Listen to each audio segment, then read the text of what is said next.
लो भाई, अपनी उतराई के बदले ये कंगन ले लो, क्योंकि हमारे पास धन दौलत तो है नहीं।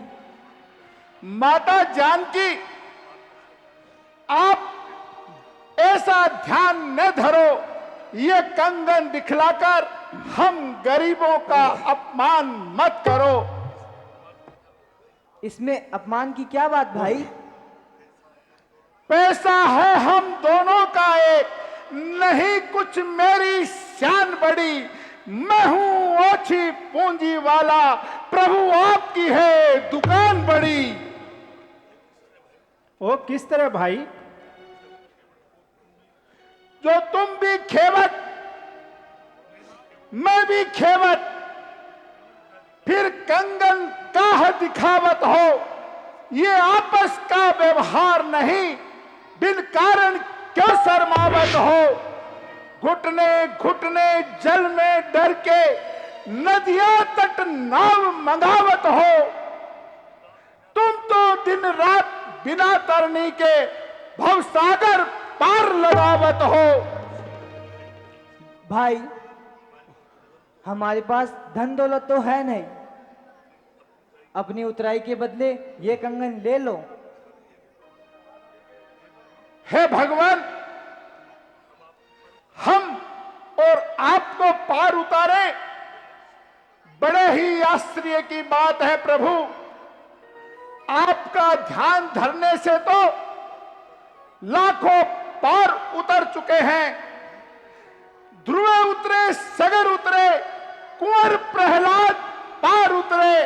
आपका ही ध्यान करके प्रभु अजमल जैसे पार उतरे। कुछ इतने ही नहीं, ऐसे तो हजार उतरे, मगर कर्मों की किसी से होकर के सब सवार उतरे।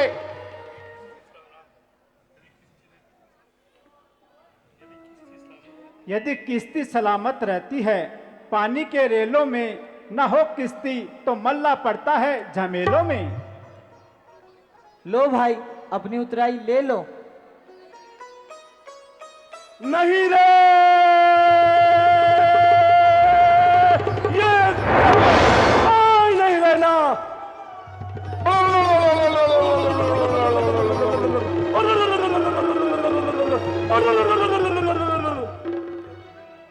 ये तुम्हें नहीं, इन गरीब मजदूरों को दिया जा रहा है भाई। हम कंगन पर टलते कब है, रत्नों पर क्या ललचावत हो। दिखला कर एक गुड़ की डली, प्रभु बालक को बहलावत हो। दुनिया भर के धनमानों में सबसे धनवान कहलावत हो, फिर भी अपनी मजबूरन को रुपयों पर पाई चुकावत हो। तो भाई क्या लेना चाहते हो? हे प्रभु, तुम खेवट हो भव सागर के, फिर क्या लेना क्या देना है। हम तुमको पार लगा दिया, तुम हमको पार लगा देना। जब तुम भी खेवट मैं भी खेवट, एक वर्ण एक जात, लेन देन की रही प्रभु, फिर कौन सी बात। मैंने तुमको कर दिया पार यहां से ठार, मुझको करना पार प्रभु जब मैं आऊं आपके द्वार। नारायण नारायण। हे मित्र, जरा सोचो तो सही, जब मैं स्वयं इस छोटी सी नदी को पार नहीं कर सका, तो तुम्हें भव से पार कैसे कर सकता हूं। वास्तव में केवट अपनी मुक्ति चाहता है और भव से पार करने का मुझे ऋणी बनाता है। अच्छा मित्र, तुम धन्य हो। अब मुझे जाने की आज्ञा दीजिए, क्योंकि हमें अभी बहुत दूर जाना है। जो आज्ञा प्रभु, आपसे अलग तो नहीं होना चाहता था, लेकिन हमारा बस नहीं है, क्योंकि आपको लंबा सफर तय करना है। इसलिए प्रभु, वापिस आते समय जरूर हमारी सेवा में पधारना। भक्तराज, आप चिंता न करो, 14 वर्ष व्यतीत होते ही हम इधर ही आएंगे वापस।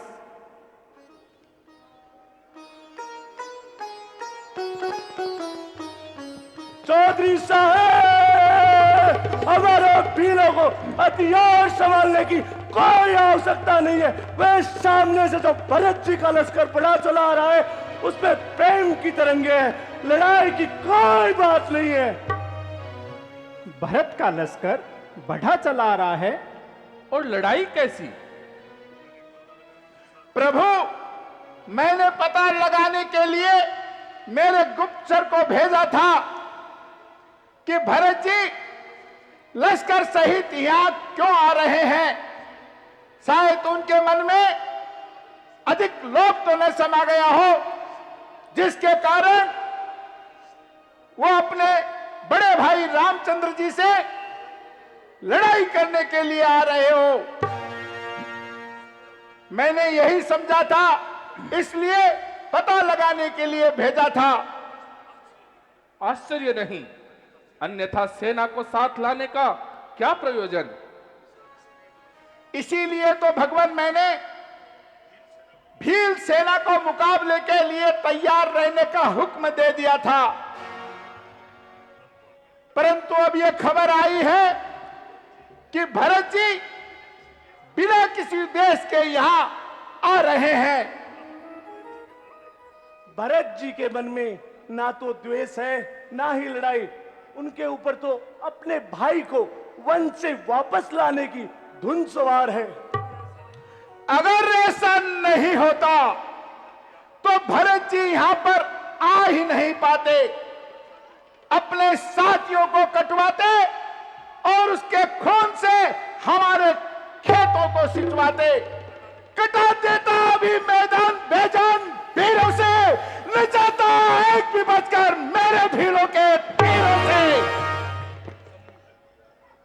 संभव है, कुटिल नीति से उसने अपना भेद छिपाया है। मैं स्वयं इसका निश्चय करके आया हूं। भाई लक्ष्मण, भाई भरत पर यह इल्जाम लगाना गलत है। वास्तव में उनके मनोभाव जानने से पहले उनको कलंकित करना उचित नहीं होगा।